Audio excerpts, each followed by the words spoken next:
Welcome back, Pack Coaches Show, as we are now set to talk a little bit of football, high-scoring football, as we have Chris Sulages and Curtis Smith from the football team off a Puget Sound game that broke, a Northwest Conference record by nearly 25-some points. Ridiculous offense up in Puget Sound. Tell me a little bit about the Score Fest.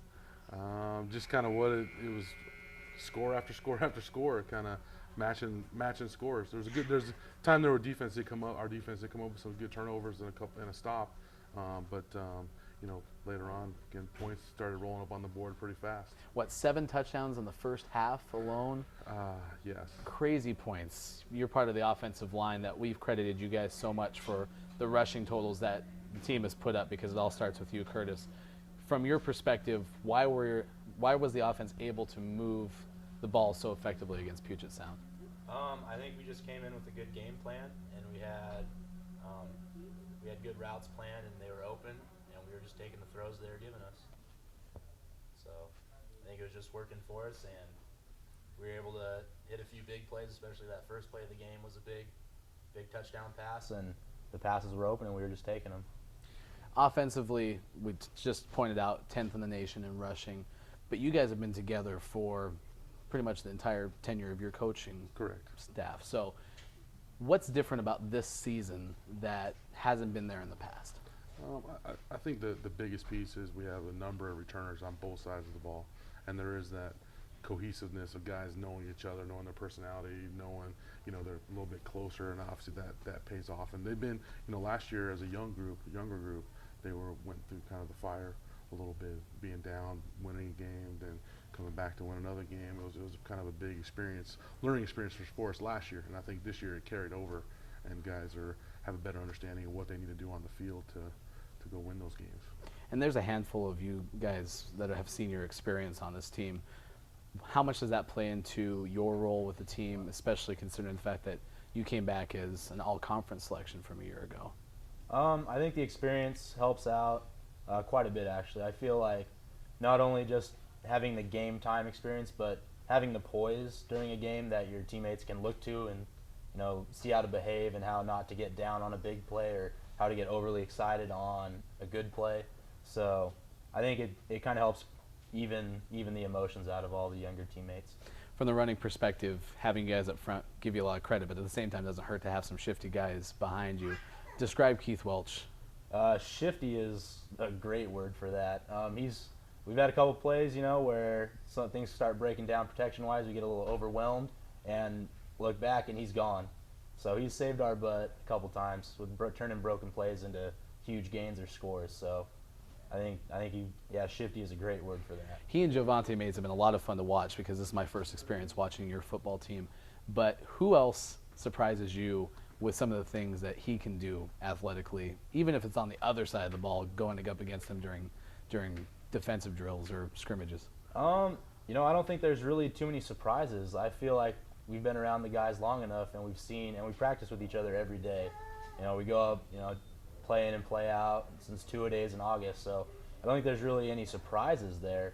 We all know what each other can do, and we all play to the best of our abilities. So I think we see each other every day do amazing things in practice and games included.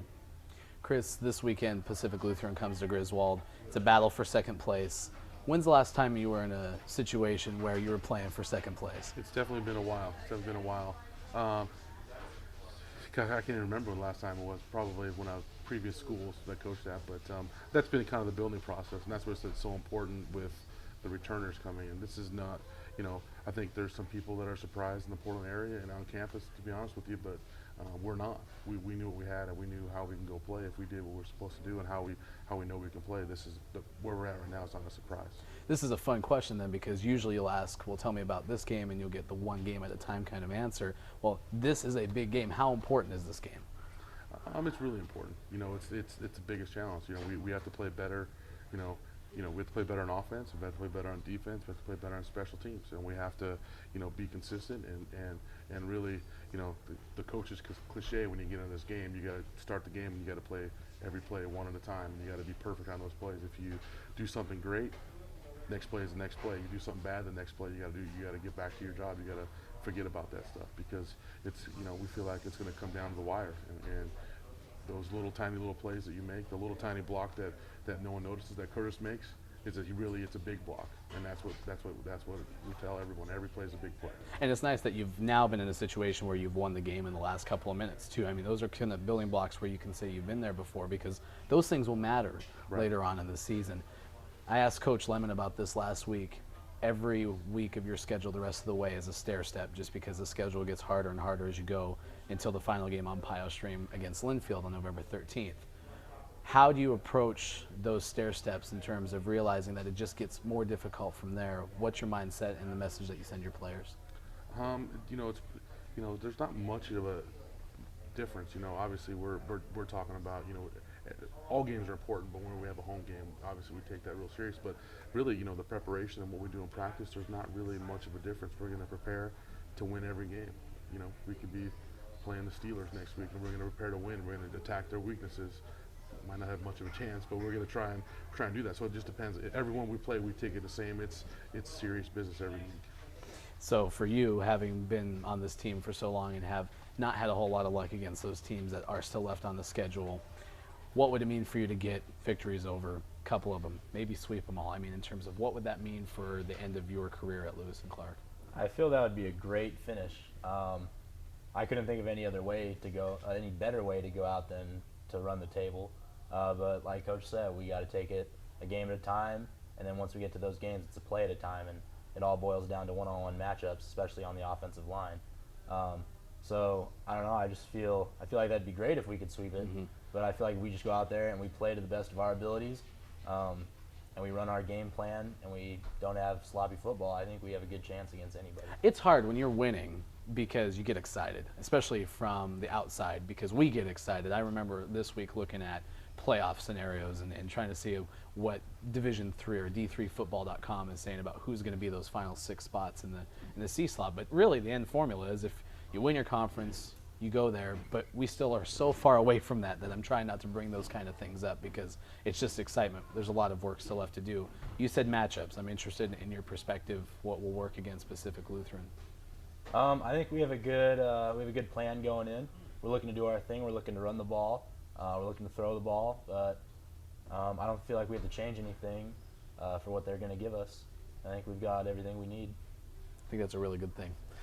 Last chance. I mean, we might not see you again, at least in season, on this show. What are you doing after you leave?